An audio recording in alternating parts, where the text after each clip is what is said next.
Baldur's Gate 3 was supposed to be a love letter to tabletop diehards. Instead, it rewrote the rulebook for modern RPGs, and somehow, 2 years after launch, it's still charting on Steam's front page. How did a Dungeons & Dragons passion project outperform live service blockbusters, spawn tens of thousands of jaw-dropping speedruns, and hand Larian Studios a blank check for its next crazy thing? Tonight we retrace the wild dice-rolling journey from a shaky early access build to a genre-defining titan, and we'll uncover the tiny design choices that quietly kept millions of players and content creators coming back for just one more long rest. Ready? Let's roll initiative. 3 days to launch. Picture this. It's late July 2023. Review keys drop with barely 72 hours on the timer. Most outlets splutter, scramble, and concede defeat. One stubborn creator slams caffeine, cancels uploads, and emerges bleary-eyed with the only full review on release morning, and it detonates across Reddit.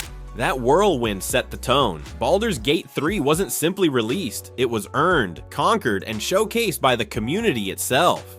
Even before patch 1, the forums buzzed with stories of owlbear yeeting bosses and speed dating half-orcs. The takeaway? Larian had accidentally weaponized FOMO ... viewers who missed the opening rush, felt they'd slept through gaming history, and they clicked every recap, analysis, and 10 secrets you missed video to catch up. Yet launch day ecstasy quickly collided with cold, hard crashes. Bug Splat Ballet. August 25th and 31st of 2023 arrived like twin sending stones. Patches 1 and 2 drop, squashing save-eating glitches, unsoft locking Karlach's bittersweet goodbye, and adding the humble dismiss co-op partner button, an unsung hero that saved friendships everywhere. By November, patch 4 unloads over 1,000 fixes. None of these changes scream viral moment, but together they smooth the journey enough that even RPG rookies stick around. Remember the first time you shared inventories from camp instead of shuffle-clicking every potion? That microscopic UX nudge sliced minutes off micromanagement and turned lethargic sessions into brisk adventures. Quality of life, it turns out, is retention fuel. But bug fixes were merely the prologue. The real legend would be forged in Honour. Honour mode, where legends are written. When patch 5 lands, it doesn't just add an epilogue, it hurls down a gauntlet. Honour mode is permadeath with style, unique legendary actions for bosses, 0-second chances. 2 years later, Larian reveals the numbers, and they are absurd. 4,647 brave souls cleared the entire saga without leveling past 1. Over 31,000 masochists used the self-crippling jack-of-all-trades build just to prove they could. Stats like these aren't mere trivia, they're narrative rocket fuel for YouTube. Each run spawns highlight reels, strategy guides, reaction compilations, an infinite loop of community-generated hype that the studio never had to pay for. Yet even the toughest challenges pale beside the unstoppable force of fan creativity, mods, memes, and infinite re-rolls. December 2024. Patch 7 cracks the game wide open with an official modding toolkit built into the launcher. Overnight, players can install total conversions, Baldur's Gate 2 portraits, or ultraviolent spell overhauls without touching a file directory. The result? Content drought becomes impossible. When quests are solved, the mod scene drops new ones. When romances feel done, someone scripts an extra epilogue. Evil endings get juicier cut scenes.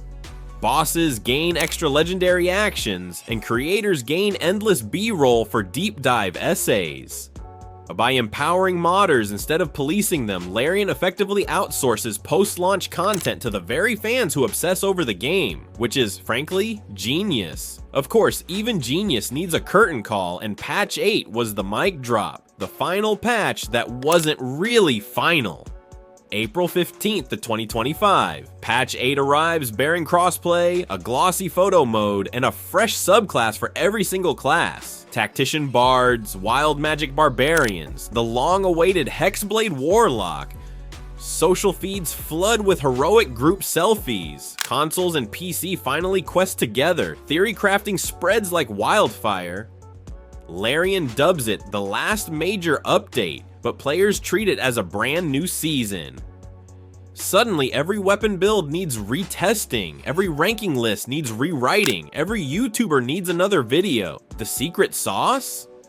The patch didn't just add more, it added reasons to start over, doubling the game's life expectancy with a single swing of that hex blade. All this begs a bigger question. What does a runaway success do to the industry around it? Shockwaves beyond the gate. Publishers who once chased battle passes start whispering about premium single player again. Investors point to BG3's record-breaking Game of the Year sweep and notice it shipped with 0 loot boxes. Competing studios fast-track their own party-based RPGs. Meanwhile, niche CRPG classics, Pillars of Eternity, Tyranny, even isometric indies see a resurgence in downloads. For many younger gamers, Baldur's Gate 3 isn't their first CRPG, it's their barometer. And that shifts expectations. Deep narrative, consequence-driven quests, romance options that feel written by adults. In one fell swoop, BG3 drags the entire genre kicking and screaming back into mainstream conversation.